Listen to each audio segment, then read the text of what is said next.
اس کی جو ترسیل وہ کرتے ہیں اور جو مانگ ہوتی ہے اور کس کس فیڈر کے اوپر کتنی لوڈ شیڈنگ ہوتی ہے، اس کا سارا وہ ڈیٹا ہر روز شام کو پیش کیا کریں گے فار دا جنرل جی پبلک اور میڈیا کے لیے۔ میں آپ کو اس بات کی بھی یاد دہانی کراؤں کہ آج سے کئی سال پہلے جب میں وفاقی وزیر توانائی تھا تو ہم نے روشن پاکستان کے نام سے ایک ایپلیکیشن کے اوپر ڈیٹا اوپنلی اور ٹرانسپیرنٹلی پرووائڈ کرنا شروع کیا تھا۔ وہ ڈیٹا اب بھی وہ جو ڈیٹا ہے وہ اب بھی ہم انشاءاللہ اگلے 1-2 دنوں کے اندر روشن پاکستان بالکل کلیئرلی ٹرانسپیرنٹلی یہ تمام انفارمیشن کر سکے گا۔ آپ کو یاد ہے ایک پروگرام ہوا تھا جس کے اندر ایک کالر نے کہا کہ میرے پاس اس وقت بجلی نہیں ہے، اس وقت پاکستان کے اندر میں آپ کو کل 29 مئی کی رپورٹ پیش کر رہا ہوں، اور یہ ہر روز مختلف رپورٹ ہوتی ہے۔ دوسری جانب نائب وزیر اعظم اور وزیر خارجہ اسحاق ڈار نے کہا کہ آذربائیجان سے دیرینہ اور مضبوط تعلقات کوپ 29 کے انعقاد پر پاکستان آذربائیجان کی مکمل حمایت کرے گا۔ وزیر خارجہ آذربائیجان بیراموف کے ہمراہ مشترکہ پریس کانفرنس کرتے ہوئے نائب وزیر اعظم اسحاق ڈار کا کہنا تھا کہ وزیر خارجہ آذربائیجان کو دورہ پاکستان پر خوش آمدید کہتا ہوں۔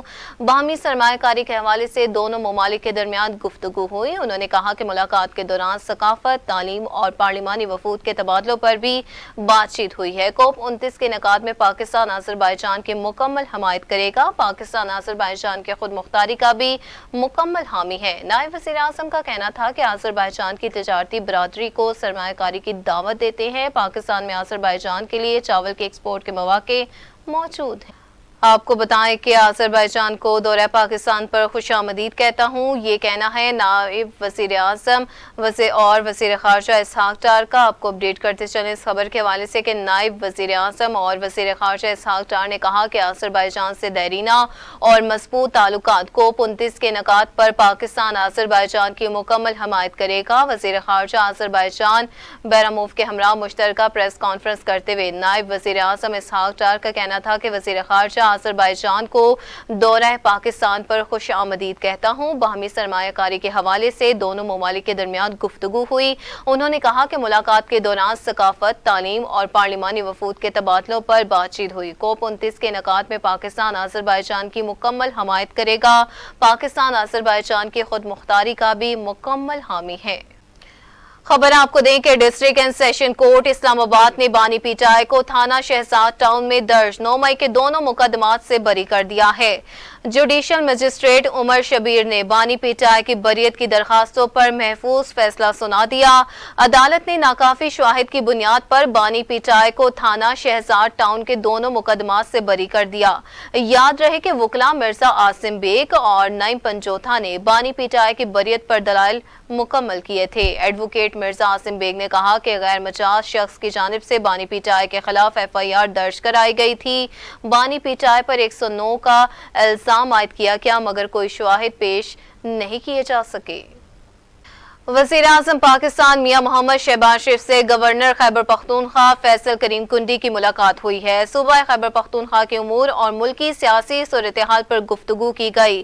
گورنر خیبر پختونخوا نے حکومت کی کاروبار اور سرمایہ کار دوست پالیسیوں کی بدولت ملک میں بڑھتی ہوئی بیرونی سرمایہ کاری پر وزیر اعظم کو خراج تحسین پیش کیا۔ ملاقات میں خیبر پختونخوا کے مسائل اور ان کے پائیدار حل کے حوالے سے بھی گفتگو ہوئی۔ ملاقات میں وفاقی وزیر اقتصادی امور آحد خان شیما اور وزیر اعظم کے مشیر برائے سیاسی امور رانا ثناء اللہ خان بھی شریک تھے۔ ناظرین، پاکستان کا نیا مواصلاتی سسٹم پاک سیٹ MM-1 آج خلا میں روانہ ہوگا۔ اسپارکو اور چین کے اشتراک سے بنایا گیا پاکستان کا دوسرا مواصلاتی سسٹم روانگی کے لیے تیار ہے۔ اسپارکو کا پاک سیٹ MM-1 چین کے شی چونگ لانچ سینٹر سے خلا میں بھیجا جائے گا۔ MM-1 کی لانچنگ اسپارکو کے دفاتر میں بڑی سکرینز پر نشر کی جائے گی۔ پاک سیٹ MM-1 15 برس تک کام کرے گا۔ اس سے پاکستان بھر میں ٹی وی نشریات، سیلولر فون فون سروس اور براڈ بینڈ سروس مزید بہتر بنانے میں مدد ملے گی۔ پاک سیٹ 1mm رواں برس اگست میں سروس فراہم کرنا شروع کر دے گا۔ مواصلاتی سسٹم پورے پاکستان کو کوریج فراہم کرتے ہوئے KA بینڈ 10 گیگا بائٹ کی فی سیکنڈ صلاحیت کا حامل ہے۔ ناظرین، پاکستان دہشت گردی اور انتہا پسندی کے خاتمے کے لیے پرعزم ہے۔ وزیر دفاع خواجہ آصف کا سیمینار سے خطاب، کہا پاکستان نے انتہا پسندی کے باعث بہت سے نقصانات اٹھائے۔ پاکستان دہشت گردی کے خلاف جنگ لڑ رہا ہے۔ پاکستان کو دہشت گردی سمیت بہت سے چیلنجز کا سامنا ہے۔ خیبر پختونخوا کے گورنر فیصل کریم کنڈی نے کہا کہ میں نے وزیر اعلیٰ KP سے کہا ہے کہ لڑائی سے کچھ حاصل نہیں ہونا، مل کر ہی کام کرنا ہوگا، کیونکہ اسی صورتحال میں مسائل کا حل ممکن ہے۔ اسلام آباد میں میڈیا سے گفتگو کرتے ہوئے کہا کہ تمام مسائل مذاکرات اور دلائل سے حل کرنا ہوں گے۔ فاٹا اور پاٹا کے ٹیکسز کے حوالے سے بھی وزیر اعظم سے بات ہوئی۔ KP میں 26 یونیورسٹیز کے وائس چانسلر نہیں ہیں۔